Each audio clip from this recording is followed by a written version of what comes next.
Olá, muito boa noite a todos. Estamos ao vivo nessa noite de sexta-feira, dia 26 de junho, dando sequência a essa série de entrevistas com especialistas e profissionais que estão aí na linha de frente do combate à pandemia do Covid-19. E hoje eu tenho a honra e o prazer de entrevistar a dona Vera Visoli, secretária municipal de saúde aqui de Porto Ferreira.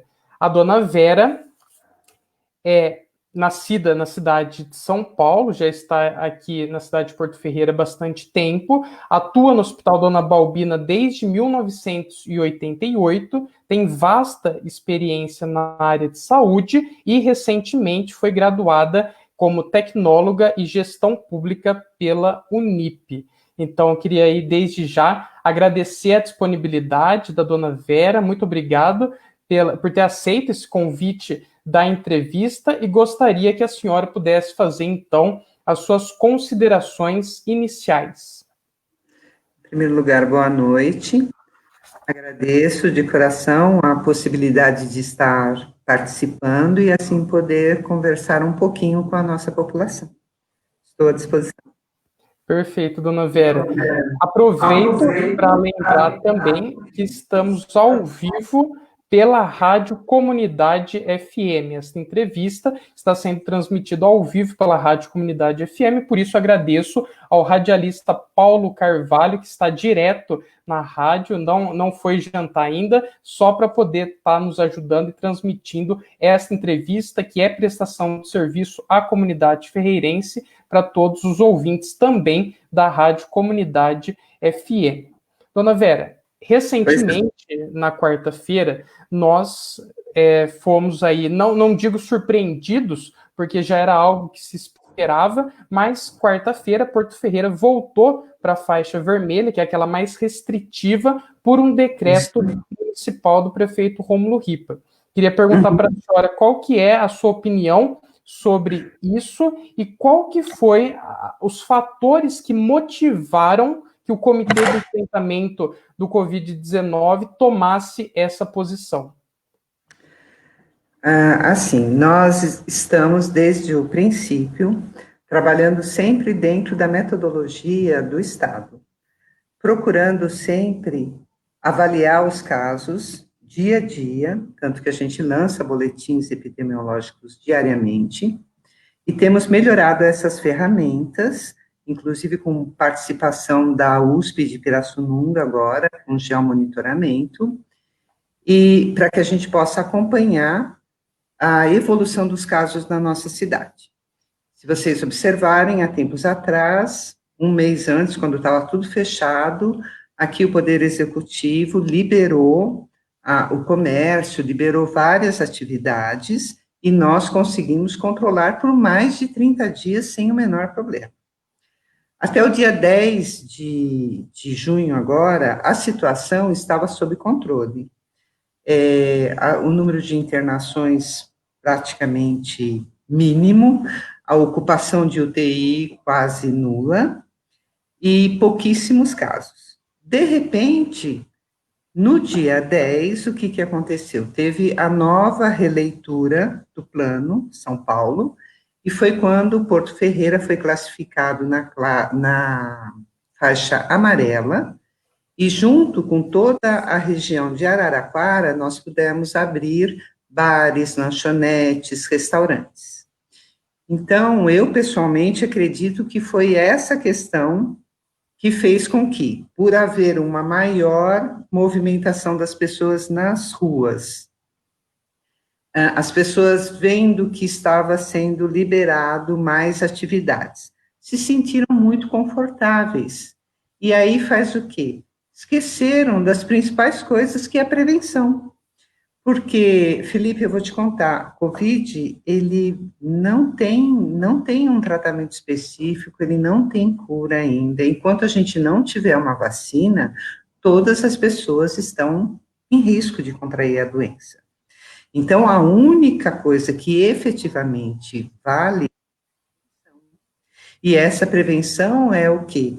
É o uso de máscara, é o protocolo de higiene, tanto do ambiente quanto pessoal, a etiqueta social e, acima de tudo, o distanciamento.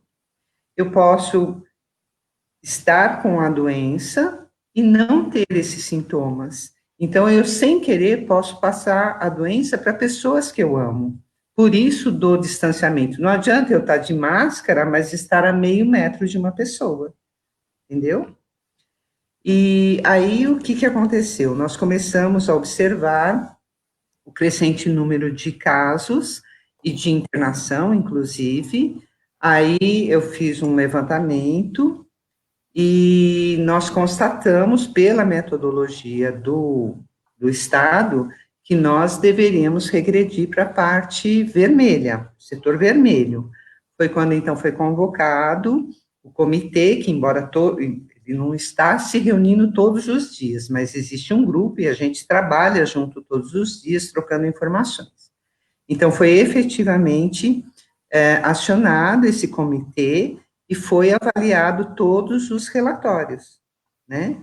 E houve um consenso geral que, para a garantia da saúde da nossa população, nós tínhamos que regredir, nós tínhamos que dar uma parada, porque se isso continuasse da forma como vinha vindo, nós não teríamos como controlar. É como você disse, você pegou outras datas, eu peguei como referência o dia de hoje, então no dia 26 de abril eu tinha 3 casos confirmados. No dia 26 de maio, 9. Hoje eu tenho 131. Então, é uma coisa muito séria, né? E eu acredito que o motivo foi esse. Perfeito, A dona movimentação das pessoas e o não respeito às regras sanitárias. E foi uma combinação fatal que colaborou para esse crescimento de um vírus que não afeta só o Brasil, afetou as principais economias da Europa, da Ásia, os Estados Unidos, né? E agora... Olha a potência!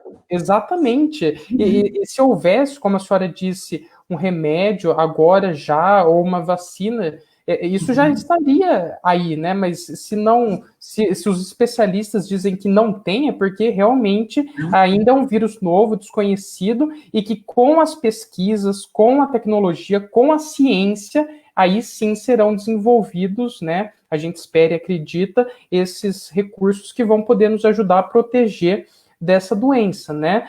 Só um cenário global, o Brasil, essa semana, inclusive, já passou de mais de 55 mil mortes, já tem mais de 1,2 milhões de casos.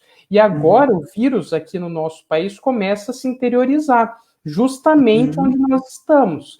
Então, essa semana, nós tivemos 2 dados relevantes aí que valem a pena ser colocados. No dia 22, segunda-feira, pela primeira vez, o interior de São Paulo teve mais casos novos do que a capital. E agora, ontem, quinta-feira, dia 25, o interior ultrapassou a capital em números de mortes, quase 7 mil mortes já pelo coronavírus aqui no interior de São Paulo. Então, quer dizer, nós estamos no auge da pandemia no interior nesse momento, né? A senhora falou, então, o que a senhora atribui esse aumento significativo no número de casos, né? Então, eu já vou adiantar essa pergunta e perguntar para a senhora, qual é a importância da população agora, nesse novo fechamento, se conscientizar e respeitar à risca tudo o que foi estabelecido, todas as medidas de higiene, para que a gente possa fazer desse novo fechamento, dessa fase vermelha, que embora seja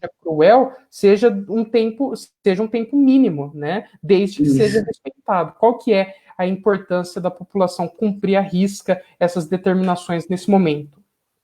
A importância é simplesmente fundamental. Cada pessoa hoje, eu tenho uma taxa de incidência de transmissão da doença de 3,5.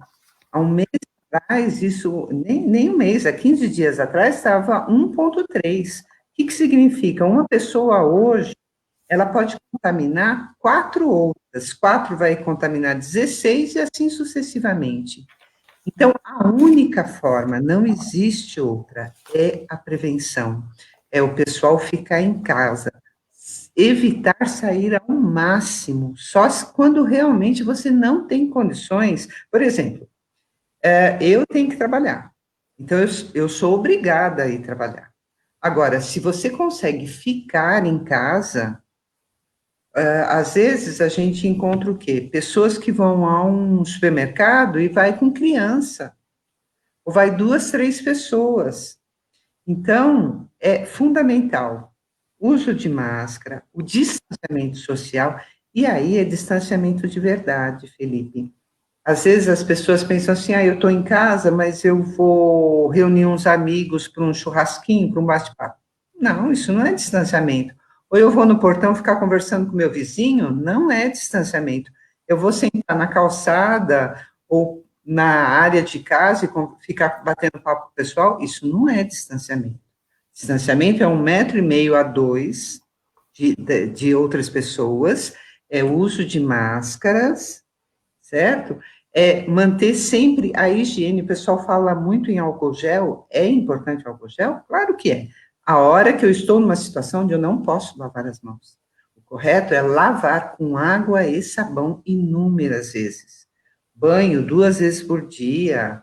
Roupa, eu saí de casa, eu tive que voltar, eu aqui, por exemplo, isso um sapato na entrada do meu portão. A hora que eu entro em casa, a primeira coisa, eu tiro o sapato que eu estou, coloco o outro ou o chinelo, venho para a lavanderia, tiro toda a roupa, tomo banho para ir começar a fazer alguma coisa. Então, é muito importante, porque esse vírus, ele é altamente contagioso. A forma com que ele se transmite é muito intensa. Então, me preocupa o fato das pessoas, porque não veem, não acreditar nisso. Então, isso me preocupa muito. Se a gente aproveitar, se a gente souber aproveitar esse momento, eu acredito que a gente consegue retomar mais facilmente as outras fases, certo? Começar a liberação. Você pensa, é triste para todo mundo, para a gente do comitê, para o nosso poder executivo, de repente ter que fechar o comércio, isso é muito triste, porque a gente sabe o quanto de pessoas necessitam trabalhar. A gente sabe que a nossa população é uma população que depende do emprego. Eu dependo, você depende, todo mundo depende do emprego. Então, o que a gente quer é que as pessoas se conscientizem, que as pessoas tomem o devido cuidado, e aí sim a gente possa retomar. E na hora que retomar com as mesmas precauções, e não ficar em fila um do lado do outro, ficar fazendo fila na frente de loja para ir comprar cosméticos, para ir comprar coisas que não são de primeira necessidade, né? Pais, cuidado, cuidem de seus filhos. Eu falo que se eu tivesse um filho, ele não sairia, não colocaria o pé para fora de casa por nada desse mundo, certo? Porque eu não vou colocar uma criança em risco. Você vê que em Porto Ferreira a coisa chegou de uma tal forma que você não via quase, não só Porto Ferreira, né, no Brasil, mas Porto Ferreira me preocupou muito. Normalmente você não vê casos de criança, é muito raro. Aqui, contaminado, foi 4 só numa família.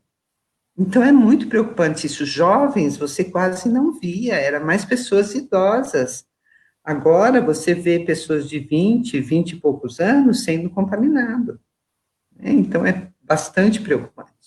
E você sabe que a nossa população não é uma população, a grande maioria que acaba tendo problema, não é uma população saudável, é uma população que tem comorbidades, tem diabetes, hipertensão, com essa história de fast food, de lanche, de, como é que eles falam? Vamos cestar, eu nem sei, coisa assim, que vai, come salgadinho, e come lanche, bebe. Isso prejudica a saúde muito, entendeu? E a pessoa acaba ficando mais vulnerável também. E esse que é o pior, né? E fora tudo isso, a gente sabe já há um bom tempo que o Brasil é um país que está envelhecendo, né? Em breve, nós sabemos que o número de idosos já vai superar o número da população mais jovem. Sim, E é sim. justamente o público mais afetado, vamos dizer assim, embora não haja especificamente um grupo de risco, as comorbidades afetam, mas a gente sabe hoje que todos correm risco, todos são sujeitos, né, a esse vírus, mas os idosos são mais vulneráveis, justamente porque em muitos casos acumulam mais comorbidades também, né? E como a senhora disse, não é porque é um inimigo invisível que o cuidado deve ser outro, né? E essas regras, esse respeito deve ser para valer mesmo, porque não adianta fazer um isolamento, um distanciamento para inglês ver, sendo que isso não vai ter efetividade nenhuma, né? O vírus sabe disso, né? Ele sabe disso, né? Mas, e a gente vê isso nos casos, né? Aumentando. A cada dia, né? A cada dia. A senhora tinha comentado um outro dado, em abril foram 3 casos, em maio 15. Agora, antes de nós terminarmos o mês de junho, já temos 113 casos só no mês de junho. Então, os 131. Só no mês de junho, 113. Ah, tá. Só no mês de junho, que não deixa de ser um número, que não deixa de ser um número assustador e muito grande também, né? Vou dar só um recado para o pessoal que está nos acompanhando. Mande o seu comentário, a sua dúvida, a sua opinião. A dona Vera, muito gentilmente, vai estar comentando, respondendo eles aqui. E o pessoal que está nos acompanhando, temos aí mais de 55 pessoas nos assistindo ao vivo nesse momento, pedir para o pessoal também, se possível, estar compartilhando essa publicação para ajudar que essas informações que a dona Vera, secretária municipal de saúde, que está aqui com a gente hoje na noite de sexta-feira, está trazendo essas informações, elas possam chegar aí ao maior número de pessoas. Lembrando que também estamos ao vivo na Rádio Comunidade FM. Dona Vera, sobre a estrutura hospitalar da nossa cidade. A pergunta nós sabemos que os 4 leitos aí já estão ocupados. O quão crítico é essa situação em relação à ocupação dos leitos de UTI? E em relação aos outros leitos, aos demais leitos, são suficientes, segundo as projeções da Secretaria de Saúde, para atender a população? Tá. Então, assim, existe uma metodologia que o próprio Ministério da Saúde colocou, ele chama até de calculadora, não é calculadora, mas ele chama assim, que a gente faz uma estimativa de quanto da população será afetada e do que eu preciso em termos de recurso. Então, no nosso caso, considerando uma população de 56.150 habitantes, nós teríamos 5.165 pessoas, ou seja, 10% da população, que vão entrar em contato com a patologia, com o COVID, mas todos provavelmente vão passar assintomáticos, não vão nem perceber que tiveram a doença. Por isso que a gente vai testando, para tentar encontrar esses 80% que realmente não tem nenhuma patologia. Desse total, 3% dessas pessoas podem ter uma ou um outro sintoma leve, uma coriza, uma febre, uma dor de garganta, mas nada que seja comprometedor. Desse tanto, mais uma porção vai precisar de internação. Então, de acordo com esses cálculos, nós, em torno de 330 pessoas, durante a pandemia inteira, precisariam de internação. E apenas um percentual muito pequeno dessas pessoas teriam necessidade de leitos de UTI. Bom, dentro deste contexto, o que nós fizemos? O hospital, ele disponibilizou de imediato uma ala dentro do hospital com 20 leitos para enfermaria, para tratamento de leve a moderado. Segundo esses cálculos, 20 leitos não seria possível, não seria suficiente. E nós temos um pacto regional, um pacto com o Estado, de que cada município tem que assumir os seus casos leves e moderados. Então, para que isso pudesse acontecer, nós tivemos que montar como um hospital de campanha. Em vez de montar uma estrutura fora do hospital, que ia dar muito mais trabalho, ia ser muito mais complicado, Então, nós fizemos uma parceria com o Hospital Dona Balbina, a quem eu tenho muito que agradecer todo o trabalho que vem desenvolvendo, a equipe médica e todo mundo, para esses 10 leitos de enfermaria. Então, hoje, se você for no hospital, onde era a clínica médica, foi fechado, está exclusivo para COVID. Lá nós temos 30 leitos. Além disso, seria necessário 2,5 leitos de UTI, certo? Para a nossa população, para atender o nosso quantitativo. Se você entrar nos relatórios do governo do estado, a nossa região, que é o DRS 3 de Araraquara, tem 7,8 por leito para cada 100 mil habitantes. É um número bem alto, tá? Considerando não só o Brasil, mas o estado de São Paulo inteiro. Bom, o hospital, ele tem 6 leitos de UTI, dos quais 4 são leitos SUS. E esses leitos foram destinados ao COVID. COVID não COVID, mas podendo ser utilizado para COVID. Surpreendentemente, esses dias, até ontem, até hoje de manhã, quase 100% dos leitos estavam ocupados de UTI, com COVID. Agora não, agora está 75. Agora eu estou com 3 pacientes só em UTI aqui, em Porto Ferreira. Então, diante desse cenário, o que aconteceu? Nós temos o número de leitos mais que suficiente, só que nós levamos um susto. Você concorda? Porque, de repente, é para ter 2, para ser mais que suficiente, não está sendo? Peraí. Então, aí o hospital e a municipalidade estão providenciando mais leitos. Tá? É justamente essa a próxima pergunta. Essa semana, acho que a semana passada, se não me engano, o prefeito deu uma entrevista lá no Abordagem Regional, conduzido pelo Paulo Carvalho, e falou de o recebimento de uma verba e da possibilidade de aumentar o número de leitos de UTI no hospital. Existe possibilidade de quando isso vai acontecer e quantos leitos seriam aumentados, Vera? Sim, existe. Eu assinei hoje, agora pela manhã, eu acabei de mandar o PA, né, que a gente chama, o processo administrativo para o jurídico, com o plano de trabalho. O que houve? Veio essa verba, 520 e poucos mil reais, em conversa com o hospital, para que se garanta. Lembra que eu falei que Covid é extremamente contagioso? Então, para mim não ter uma enfermaria de Covid de um lado e a UTI de outro, misturando com outras patologias, porque você sabe que continua o infarto, AVC, os acidentes continuam existindo. Então, para que a gente não misture os pacientes, não exponha mais os pacientes ainda, o que a gente fez? O hospital decidiu criar mais 5 leitos de UTI COVID, porque existe até no SUS agora a determinação de UTI para COVID, porque ela tem todo um diferencial. Um paciente de UTI COVID costuma ficar de 2 a 3 semanas internados.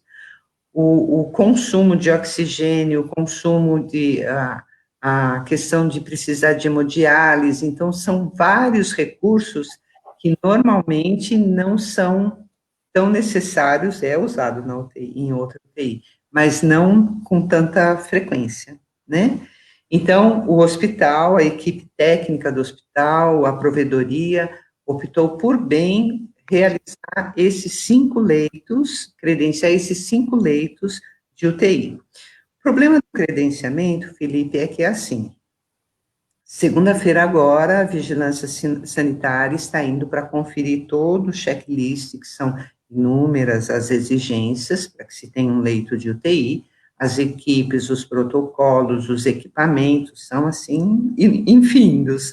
Então, a vigilância vai até o hospital às 8 horas da manhã, vai conferir, porque esses leitos já estão terminando de ser montados, e imediatamente na segunda-feira mesmo, eu já assino o termo de que está de acordo, junto com a direção técnica, juntamente com o provedor do hospital, e aí vai para o DRS. O que vai acontecer?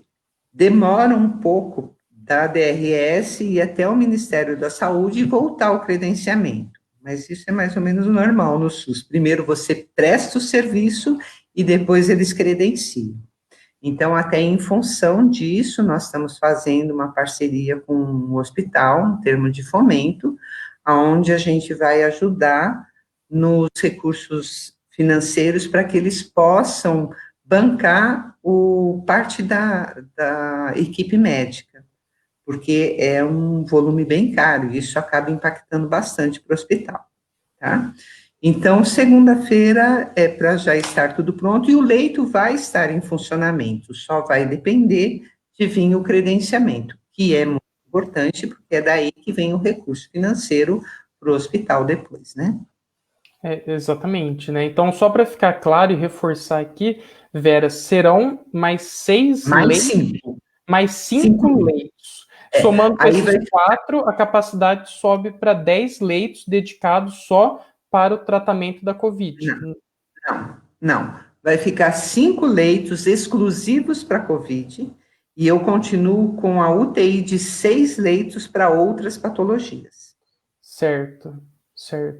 E a gente espera não ter que preencher esses 5 leitos, né? E para que isso não seja necessário, tá aí a importância de se respeitar todas essas medidas que a Vera aqui com a gente já tinha comentado. E o que ela falou é muito interessante. Se a gente for estudar o panorama das outras cidades do estado de São Paulo e mesmo do Brasil, Porto Ferreira tem uma condição confortável, inclusive, em relação aos leitos. Tem muitas cidades que não tem nenhuma Santa Casa, não tem hospital, ou quando tem os leitos, não tem leito de UTI, ou quando tem, são muito poucos, né? Então, é muito frequente essa realidade no interior do país, especialmente, dos pacientes serem transferidos para outras cidades maiores próximas, né? Então, diante desse cenário, Porto Ferreira está, de certo modo, confortável e ficará com esses novos leitos que chegam, o que não significa que existe a intenção de preenchê-los, né? Muito pelo contrário. Vera, eu vou ler alguns comentários que estão chegando aqui. A Roseli fala, exatamente, ficamos escandalizados com o número de crianças nas ruas e demais recintos públicos. Muito bem colocado. Ela fala sobre aquela sua fala do aumento de números, principalmente de crianças, né? A Billy Cortez pergunta, Vera, você acredita que a máscara, a higiene e o distanciamento são suficientes para que nós possamos nos proteger deste vírus? Qual é a situação real nas pesquisas da vacina do coronavírus? Não sei se a senhora teria essas informações mais técnicas para passar, mas sobre, especialmente a primeira parte, né? É suficiente o uso da máscara, a higiene e o distanciamento? Olha, uma coisa que todo mundo tem que ter em mente. Esse vírus é um vírus novo. Nós estamos aprendendo. Então, eu posso falar uma coisa aqui agora e daqui a meia hora isso mudar. Eu vou passar para vocês a experiência que eu tive de uma reunião há uma semana atrás com os pesquisadores da UFSCar e os professores de lá.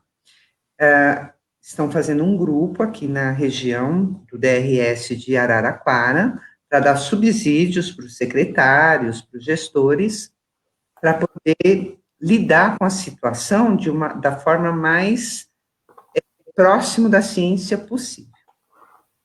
O pesquisador que nos orientou, a primeira coisa que ele falou, Covid-19 é uma doença que ainda não tem cura, não tem tratamento, não tem medicação. Efetivo, comprovado, ainda não. Só existe uma forma, prevenção. O que se conhece hoje em termos de prevenção? Máscara. Por que da máscara? É uma barreira física. A hora que eu falo, a hora que eu respiro, a hora que eu tuço, eu estou emitindo gotículas. E o vírus, ele é carregado. O vírus, ele não sai sozinho andando. ele é carregado nessas gotículas. Então, é por isso de usar a máscara, é por isso da etiqueta social, a hora que eu vou espirrar, eu usar o cotovelo. Para quê? Para barrar aqui, para não ir para outro lugar. Porque se eu coloco a mão, o que, que vai acontecer? Eu tenho mucosa, eu tenho os olhos, eu tenho a boca, eu tenho a narina. Então, é por onde o vírus entra. A máscara, o objetivo é que ela proteja essa região. Nós que usamos óculos, temos a vantagem de já ter essa proteção. Só que embaça mais fácil também, fica difícil de Nossa, nem enxergar. fale, nem fale. Eu saio de casa, chego na secretaria, está tudo molhado, meu óculos. Enfim, então a máscara é fundamental por isso. Se você perguntar para mim, existe um, um documento científico de que a máscara, diante do distanciamento, ela é eficaz, ela reduziu o número de casos? Um trabalho científico não tem. Existe a recomendação. Por quê? É o que as pessoas estão fazendo e está dando certo. O trabalho científico, ele vai vir depois. Ele não tem como ele vir assim de imediato, por quê? Tem que ter milhões de casos estudados. Então, a máscara é fundamental. A máscara cirúrgica N95, ela é específica para o profissional de saúde, que tem todas as barreiras possíveis. Bom, o álcool gel, primeiro, é a limpeza, certo? A lavagem das mãos adequadamente. Porque tem gente que põe a mão assim debaixo d'água, faz assim e acha que está pronto. Não, é esfregar a mão. Como diz, canta uma musiquinha, esfrega as mãos, os dedos, isso, aquilo, e tudo bem. E só a hora que eu não puder lavar as mãos, eu vou usar o álcool gel. E aí vai um cuidado, né? Cuidado com as crianças. Estamos tendo casos de crianças em Portugal, mas está sendo comum crianças com um problema de intoxicação devido ao uso excessivo de álcool gel, tá? E outra coisa, criança abaixo de 2 anos não usa máscara. Cuidado, tá? Voltando na pergunta dela. O distanciamento, que é 1,5 m a 2, é o mais eficaz de todos. De todas as ações, o distanciamento social é o principal. Ficar longe das pessoas, né? Eu sei, o brasileiro gosta de abraçar, gosta de tudo. E outra coisa, gente, essa história de ficar tocando o cotovelo, tocando mão, não adianta nada. Não adianta nada. Esquece, cumprimenta, tipo, namastê, faz qualquer Uhum. assim, o que quiser. Não toque nas pessoas, tá? Aproveita esse momento da quarentena para ter um bom relacionamento dentro de casa, para ter o máximo de cordialidade dentro de casa, né? A segunda pergunta que ela fez é da vacina. Vacina é pesquisa, Bibi, é a mesma coisa. Existem 2 grupos trabalhando muito seriamente, né?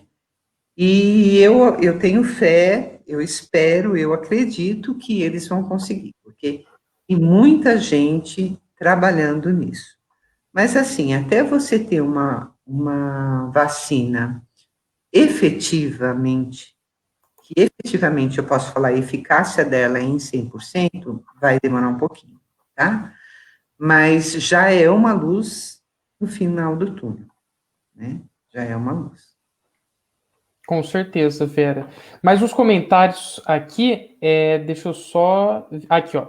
Elaine Clemonese, vou mandar um abraço para ela. Ela fala: parabéns, dona Vera, pelo excelente trabalho junto à Secretaria de Saúde e também diante dessa pandemia. Que Deus sempre a ilumine.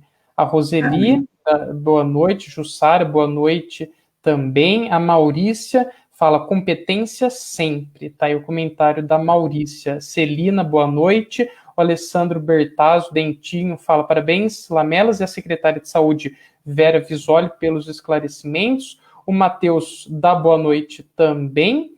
E o William César Zanetti faz um comentário. Ele fala: Felipe, o prefeito, na sua live de hoje, falou que Porto Ferreira tem 9 leitos de UTI. Só para ficar claro, então, mais uma vez, Vera, Porto Ferreira, a senhora me corrija se eu estiver errado aí. Porto Ferreira tinha 6 leitos, dos quais 4 reservados inicialmente para Covid.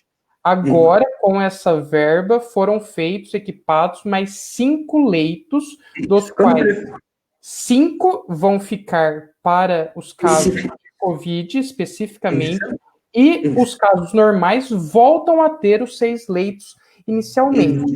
E daí, na somatória, são 11 ao total, né? Por que o prefeito falou 9 leitos? Porque já tem aqueles 6 e montou já mais 3, já tem mais 3 montados. E até segunda-feira terão os 5 montados. Perfeito. Então, no total. Perfeito. Tá aí o esclarecimento, então, da dona Vera, secretária municipal de saúde. Daqui a pouquinho a gente vê mais comentários, então. Um outro ponto que eu gostaria de comentar agora é em relação à questão dos medicamentos que foram usados, que são usados pelos pacientes que estão em internação, sedativos, relaxantes, né? A pergunta é, o estoque existente desses medicamentos é suficiente? É possível fazer estoque desses medicamentos? Porque às vezes pode acontecer de não ser necessário. E está havendo alguma dificuldade na aquisição desses materiais? Sim, então vamos por partes. Primeiro, é possível fazer estoque, sim. Normalmente é medicamento de uso hospitalar, específico para UTI, mas o que aconteceu? Com a pandemia, a utilização foi muito grande, então não tem matéria-prima. Esse está sendo o problema. Você pede, você tenta comprar e não consegue encontrar o medicamento. Então, sim, ainda hoje eu conversei com o Anselmo, que é o gerente administrativo e financeiro do hospital, para atualizar como é que estava a situação. Eu já sabia desde a semana passada que ele está tentando comprar, mas que está tendo muita dificuldade, sem contar que o preço está estratosférico. Aí, ele falou que, inclusive, tinha um medicamento que estava praticamente zerado. Aí, nós lembramos do seguinte, há um tempo atrás, eu comprei uma parte de medicamentos, porque a gente fazia endoscopia pela rede. Aí, nós perdemos o nosso endoscopista, então eu acabei ficando com esse medicamento ali. E graças a Deus, hoje, para você ter uma ideia, eu pude passar 500 ampolas de lidocaína para o hospital e mais 150 frascos de fentanil, que é fundamental no tratamento desses pacientes COVID. Então, a gente passou a nível de doação para o hospital, para colaborar, e aqui, pelo menos, eu imagino que a gente não tenha problema, tá? Certo.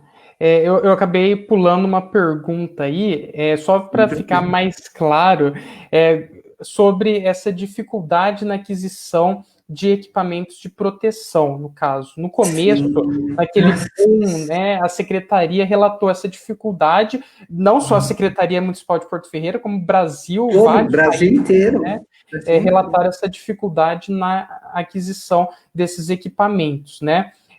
Daí a pergunta é se essas dificuldades ainda continuam, porque, embora tenha passado esse primeiro susto, os equipamentos são descartáveis e necessitam aí ser, reabastecidos. São descartáveis, né? E assim, tem medicamento que por exemplo, Avental 1, a cada paciente que você usa, você tem que tirar e descartar. Então, nós usamos muitos EPIs, muitos. Realmente foi um problema dificílimo de resolver.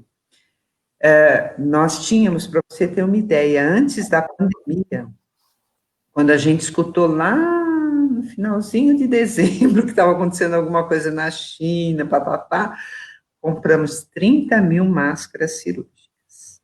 Até hoje não chegou, tá? Que tinha no registro de preço, por quê?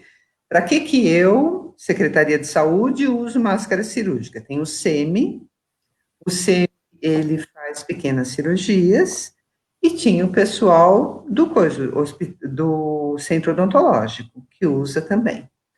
Então, eu pensei, vou comprar um tantão, ter de estoque não vai faltar. Só comprei, só que não chegou, não entregaram.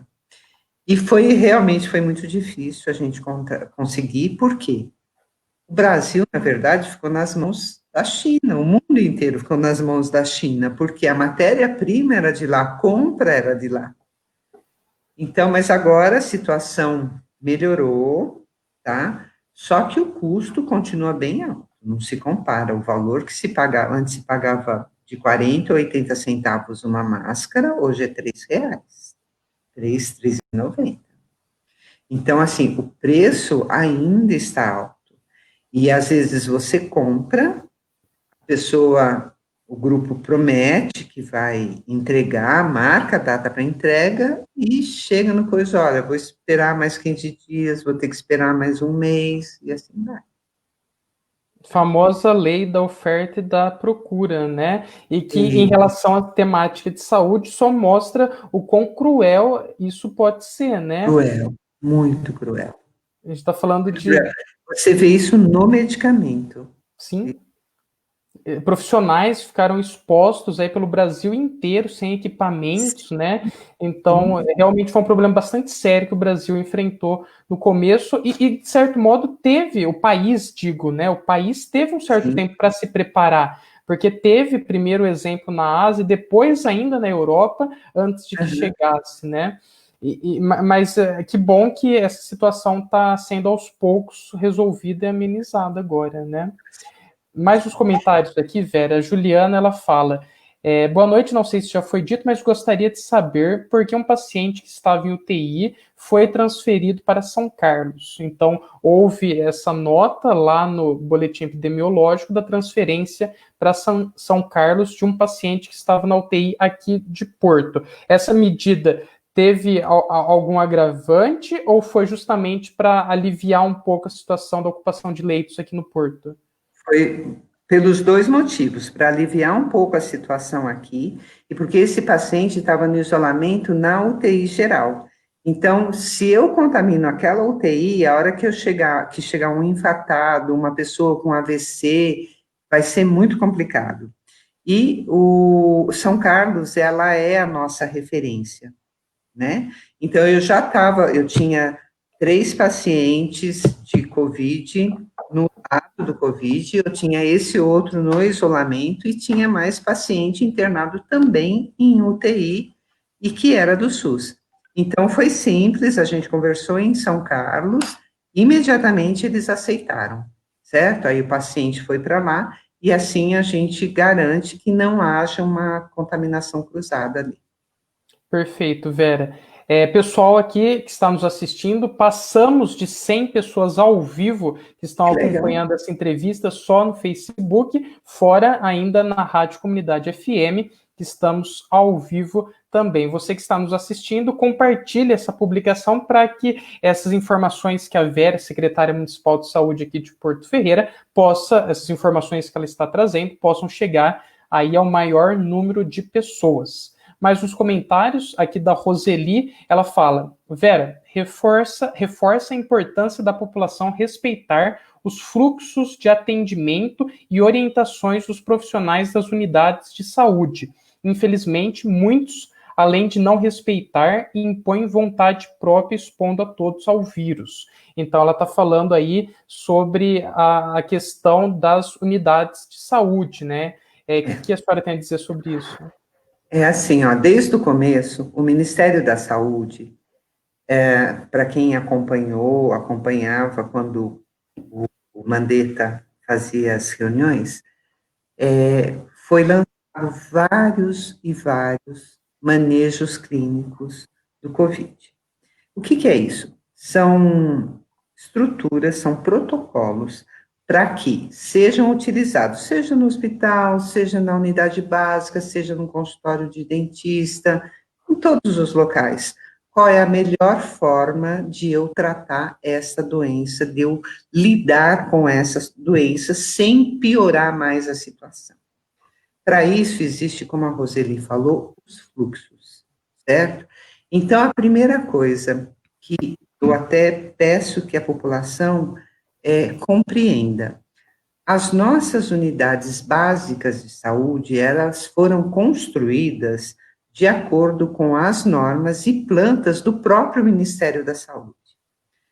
E elas são pequenas em sua maioria. Eu tenho uma ou duas unidades que têm um espaço um pouco maior, como o do Serra d'Água, por exemplo, ou como o do Anésia. As outras são bem pequenininhas. O que acontece?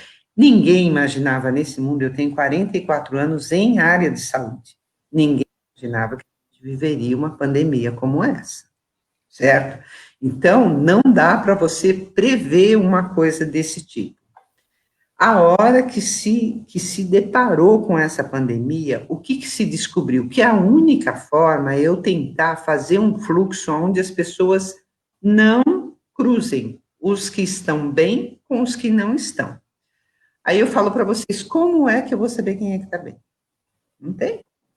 Eu só sei, assim, pela queixa que a pessoa apresenta. Então, a primeira coisa que acontece quando a pessoa chega numa unidade é, se ela tem algum sintoma de síndrome gripal, ou seja, febre, dor de cabeça, dor de garganta, coriza, essa pessoa eu tenho obrigação técnica, moral, ética de pegar essa pessoa e colocar ela num local separado. A maioria das minhas unidades não tem sala, não tem espaço para me fazer isso. O que a gente está fazendo? E eles pedem ar livre. Onde é que eu tenho espaço com ar livre? Na garagem, certo? Então, o que eu faço? Eu pego e levo essas pessoas para a garagem. Tem algumas unidades que a pessoa tem que dar a volta na unidade do lado, né? Mas na unidade para ir até esse espaço. E tem gente, Felipe, que se sente, como é que eu vou falar? Discriminado, como se nós estivéssemos fazendo isso para o mal deles. É muito ao contrário, nós estamos fazendo isso para a segurança dele e das outras pessoas que estão ali. Mesma coisa, já fizemos licitação, compramos aqueles termômetros digitais de testa, que você não precisa nem chegar perto da pessoa. Para quê? Porque às vezes a pessoa não tem sintoma, mas está com uma febre e não está nem sabendo. Para separar essas pessoas, para a segurança delas e dos outros. Então, realmente, esses dias mesmo a gente teve um problema sério. Uma pessoa achou que, nossa, como se ter o Covid fosse um crime. Não é, é um vírus, é uma doença. Eu posso ter, você pode ter, qualquer um pode ter. O que eu não posso é ser irresponsável em frente a isso. Eu tenho que me cuidar, eu tenho que me preservar, eu tenho que tomar todos os cuidados para mim e para a pessoa que está do meu lado, né? Então, eu entendo, isso, o excesso de pessoas, às vezes, eu entendo, vai uma pessoa de mais idade, não consegue sozinho, precisa de um acompanhante, tudo bem. Mas, poxa vida, outro dia eu me deparo com o pai, a mãe e 3 crianças. Gente, não pode. É perigoso isso. Eu preciso amar as pessoas que estão do meu lado, eu preciso amar os meus filhos, eu preciso deixá-los em casa, só sair para realmente, se for necessário. Mesma coisa, unidade, o que a gente fez? Num primeiro momento, se vocês lembrarem, se eu estiver falando demais, você me corta, tá? Tranquila. Num determinado momento, nós fomos obrigados, no início, a cortar todo atendimento eletivo, todo, sem exceção. Por quê? Fiquem em casa, vamos segurar essa pandemia. Agora, com o tempo, a coisa foi estabilizando, o que a gente começou a fazer? Começamos a retomar, mas não para o atendimento eletivo, não para a pessoa que está bem, que vai numa consulta de rotina. Eu preciso cuidar das pessoas que têm alguma comorbidade. Como que eu vou deixar um diabético sem atendimento, um hipertenso sem atendimento, um cardiopata sem atendimento? Então, essas pessoas, elas têm que ser acompanhadas. Então, aos poucos, nós começamos isso mais efetivamente no dia 18 de maio, traçamos novos fluxos, traçamos novos protocolos, entrou em jogo os nossos agentes comunitários de saúde, os nossos agentes de controle de endemias, a nossa equipe toda para quê? Para resgatar esses pacientes. O que eu puder fazer por telefone, o que eu puder ir até a casa da pessoa para ela não ter que sair, melhor. Tem coisa que eu não vou conseguir, eu vou precisar que ela venha, que ela faça o teste da glicemia. Por quê? Se eu não cuidar dessa pessoa hoje, Felipe, o que, que vai acontecer? Amanhã ela vai morrer por falta de cuidado? Então, não, eu preciso cuidar dessas pessoas. Então, é aí que a gente pede, não vá um monte de gente acompanhando, vá só a hora que for necessário. Às vezes, não, é resultado de exame, eu posso passar por telefone, o médico conversar. Não, eu quero ir lá e conversar. É complicado isso. E, sei lá, né, a gente precisa conscientizar essa população da necessidade de entender. Exatamente. O telefone ligar na minha unidade, olha, eu estou assim, assim, assim, convém eu ir no médico? Ou você conversa com o médico e me passa o que eu devo fazer? O próprio Ministério está orientando isso, para a pessoa não se expor, né? Porque às vezes uma situação pode gerar um mal maior ainda, né? Uma Com certeza. contaminação, por exemplo, né? E isso acaba gerando uma cadeia de outras contaminações, um ciclo, né, vicioso, que é tão perigoso, e daí que a coisa fica incontrolada mesmo, né? É isso mesmo. Só uns comentários aqui. Aqui, ó. A Valquíria Prado fala boa noite, parabéns, dona Vera, pelos esclarecimentos. A Ângela, parabéns, vamos ficar em casa. A Paula Cogo fala parabéns, Vera, pelo trabalho. E a Alessandra Lino fala, por favor, qual o número para denunciar as festinhas? Não vou forçar a memória da dona Vera, está no site da prefeitura, saiu hoje. Covid-19, Prefeitura cria força-tarefa de fiscalização e divulga telefones para dúvidas e denúncias. Então, tem um disque denúncia, que é 0800 773 1553. Ele funciona 24 horas por dia, inclusive nos finais de semana. E também tem telefones aí para orientação. Então, quer dizer, mais um aparato desenvolvido aí pela Secretaria de Saúde, em parceria com a Prefeitura, aliás, com a Prefeitura, justamente nesse sentido de que é preciso que a população não só se conscientize, como passe, infelizmente, é o caminho, a conscientizar os outros também, porque haja fiscalização para dar conta de tudo, né? Então, por isso é importante a cooperação da população também. Lembrando, estamos transmitindo essa entrevista ao vivo pela Rádio Comunidade FM. Mande aí a sua dúvida, o seu comentário e a sua opinião. Dona Vera, em relação aos testes, que é outra temática importante, na sua opinião, a cidade está realizando um bom percentual de testagens? Os testes são realizados apenas em pacientes notificados com síndrome gripal, certo? Foram adquiridos mais testes rápidos ou existe previsão para que cheguem mais? No começo a gente conseguiu um bom número quando a USP de Pirassununga passou a realizar as testagens, né? E agora, como que está a situação? Porque os testes estão indo como água agora.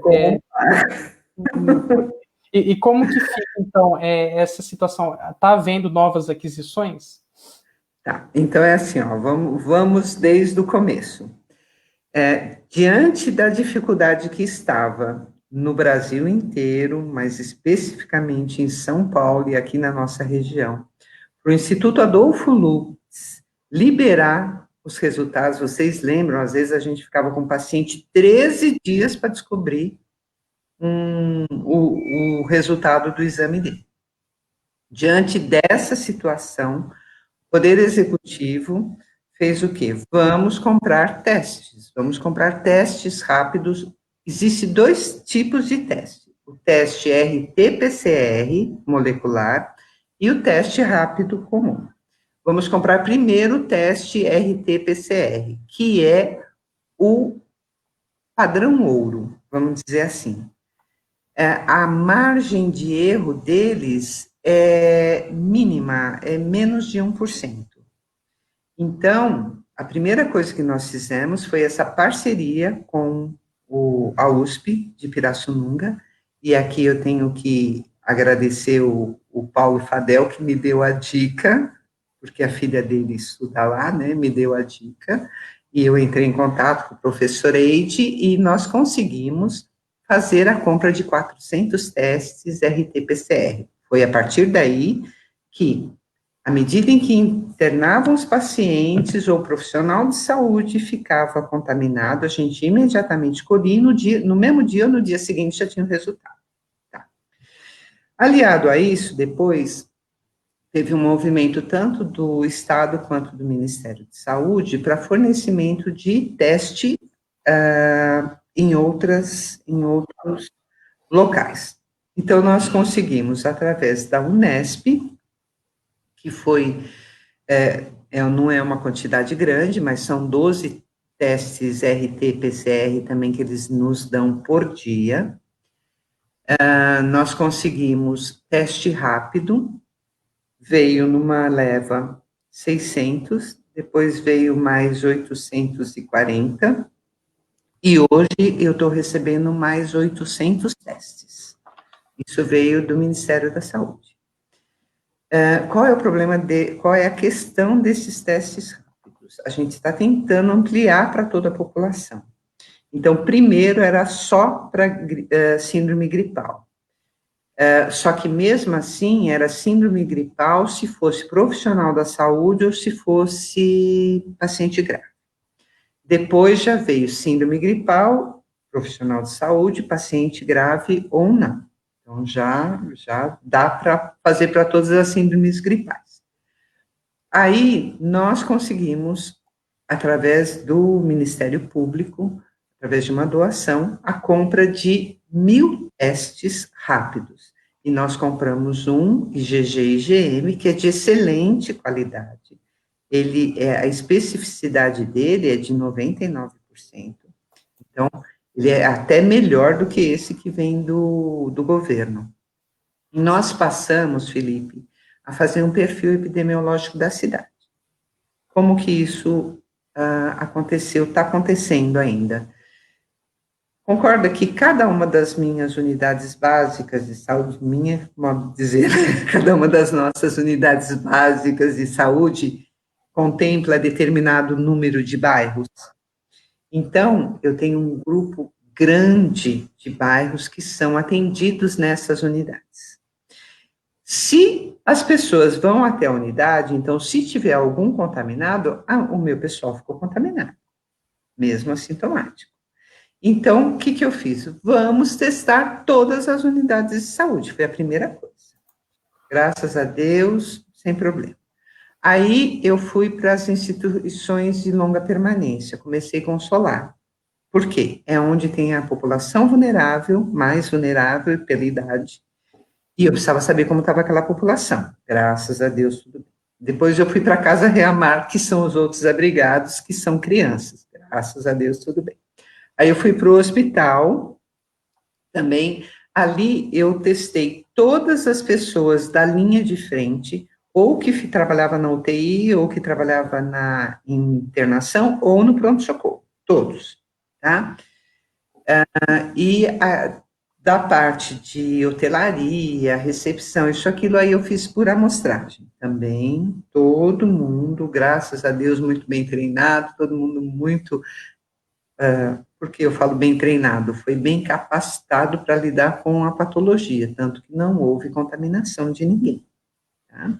Depois disso, nós fomos para os laboratórios, para o pessoal da segurança, e agora fizemos também todas as síndromes gripais antigas que não tinham sido testadas, nós começamos a entrar em contato para testar esse pessoal. Ainda não acabou, porque tem um ou outro ou que não queria fazer, ou que não conseguimos contato telefônico, tá? Ainda. Então, ainda tem gente. Dos antigos, nós pegamos 4 que realmente tinha sido Covid. Fora isso, nós pegamos pontos da prefeitura, por exemplo, que tem atendimento ao público também para testar. E agora nós vamos fazer com o pessoal da varrição e da limpeza pública, né, e do lixo, porque também são profissionais que andam a cidade inteira. E fizemos com os nossos motoristas da saúde também, que transportam muitos pacientes, vão para várias cidades. Então, a gente fez esses testes com eles também. Isso deu um total já de 712 testes, tá? Que a gente já aplicou. Agora, nós chegamos a acompanhar alguns surtos também, porque teve algumas empresas que apareceu paciente com Covid. Então, o que nós estávamos fazendo? Indo até a empresa, às vezes ia o doutor Carlos Eduardo, a vigilância epidemiológica, a sanitária, fazer a verificação em loco de como estavam sendo adotadas as medidas sanitárias no local. E o grupo que trabalhasse junto, que trabalhava junto com a mesma pessoa que estava contaminada, então esse grupo foi testado, né? E nós fizemos isso em algumas empresas. A partir de agora, as empresas estarão sendo notificadas, porque isso, assim, é uma coisa que não tem como nós assumirmos esse compromisso, é uma coisa que cada empresa tem que assumir o seu compromisso.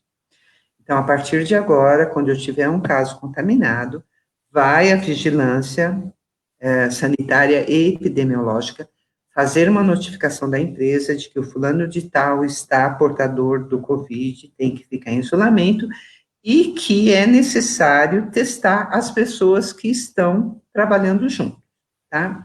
Se o Ministério da Saúde liberar o protocolo para que a gente teste todo mundo, independente de ter a patologia ou não, a gente testa, mas aí eu vou depender do Ministério, porque assim, a partir do momento que eu recebo o teste, eu, enquanto gestora, sou responsável pela utilização dele.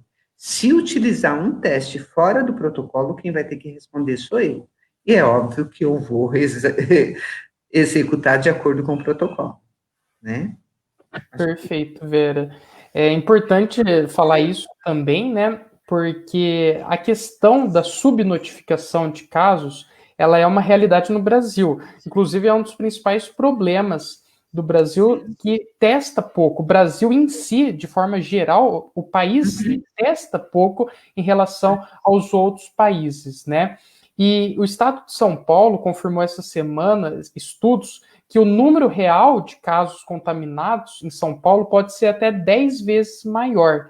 Então, eu queria perguntar para a senhora, antes de a gente chegar na próxima temática, que é o mundo pós-pandemia, para já ir encaminhando para uma finalização, né? Em relação a essa problemática das subnotificações, a senhora acredita, eu não vou perguntar se isso é uma realidade aqui, porque é uma realidade em todo o Brasil, mas qual que é a gravidade das subnotificações na visão da senhora aqui na cidade?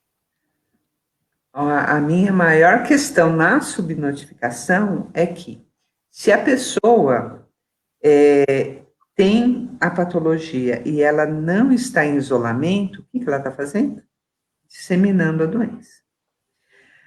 Agora, por que a gente faz tanto teste? Porque qual é o objetivo da testagem? O principal é achar esses 80% assintomáticos.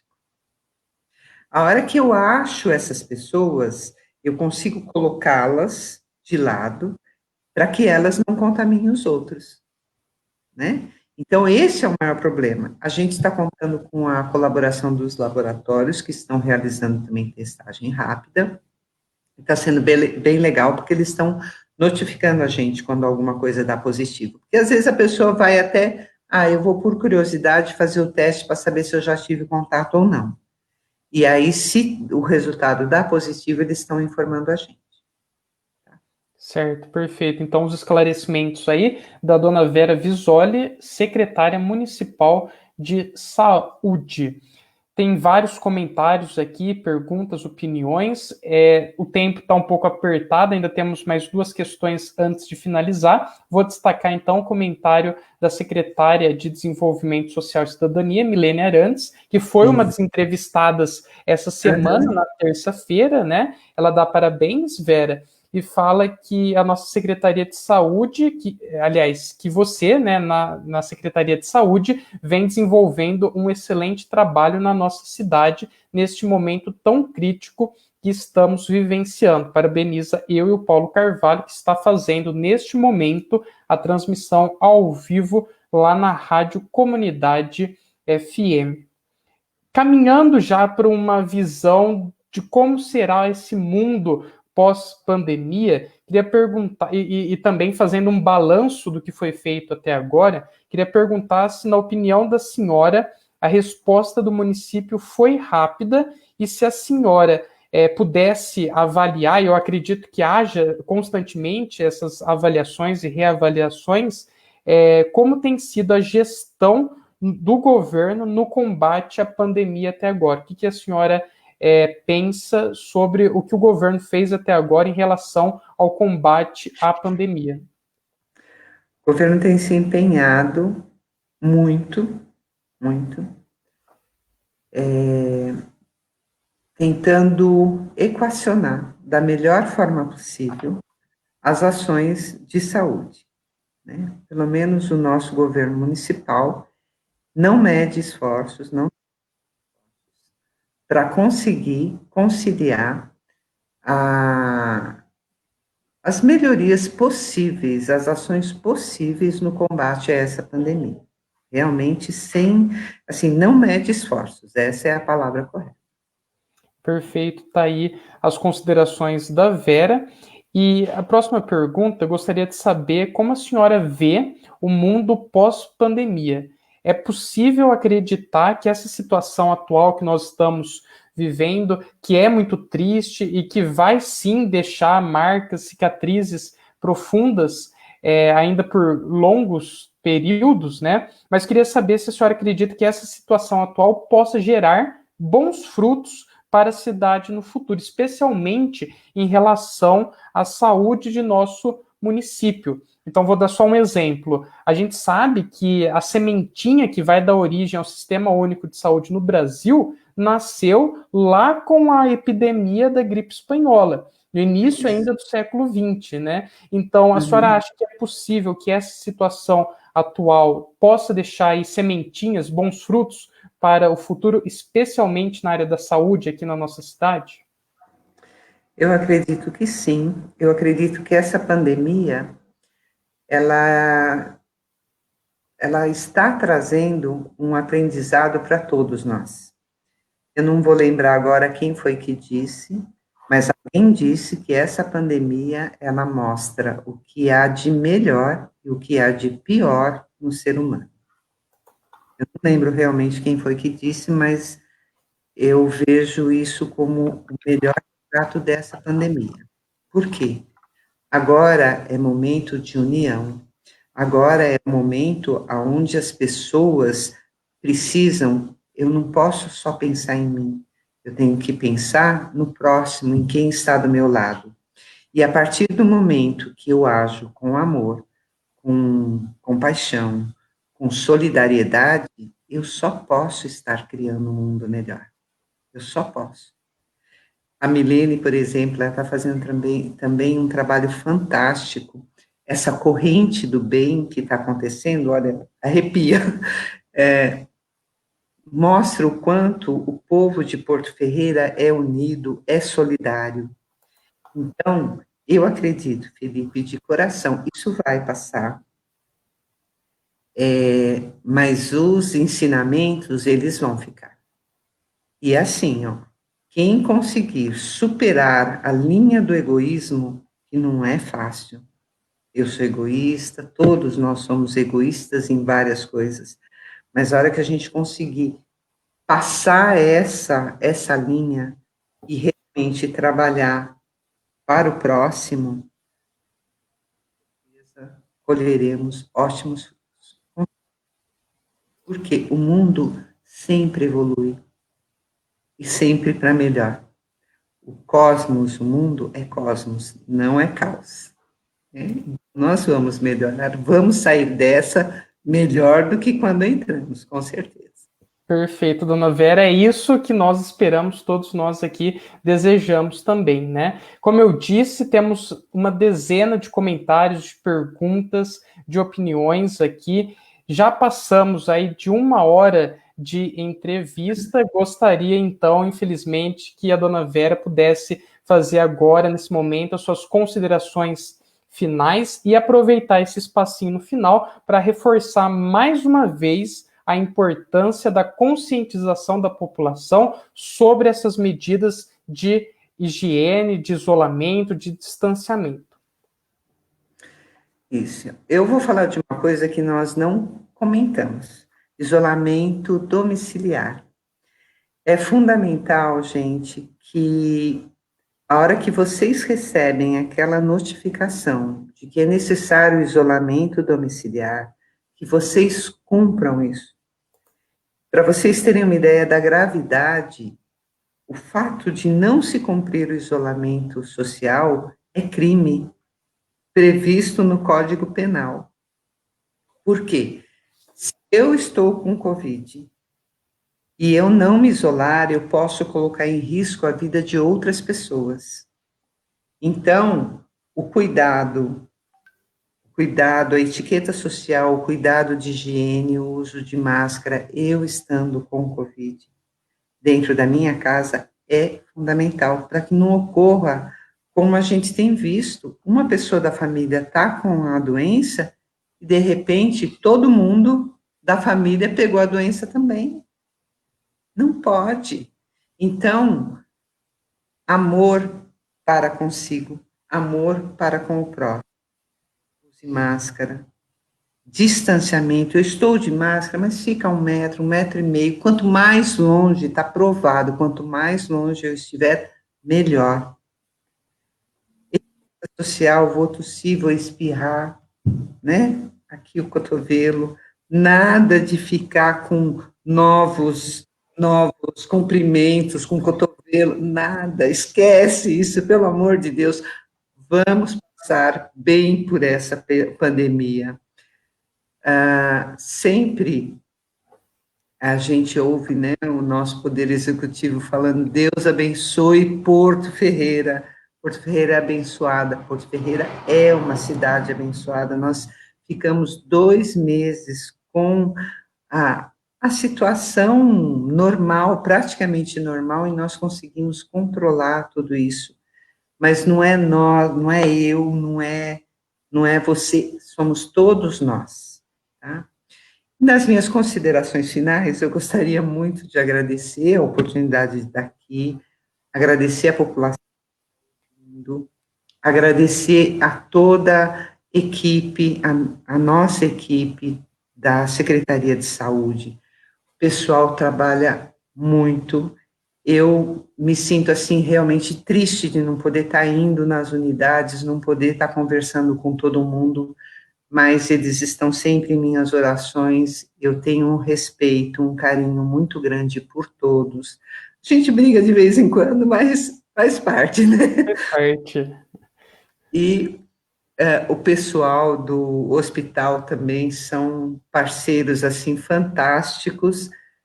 Todo mundo, os secretários de forma geral, a nossa estrutura da prefeitura inteira, todos estão voltados para uma única coisa: para que a gente consiga enfrentar essa pandemia da melhor forma possível, tá? Com o menor número de perdas possível, com a menor sequela possível. E que Deus nos abençoe.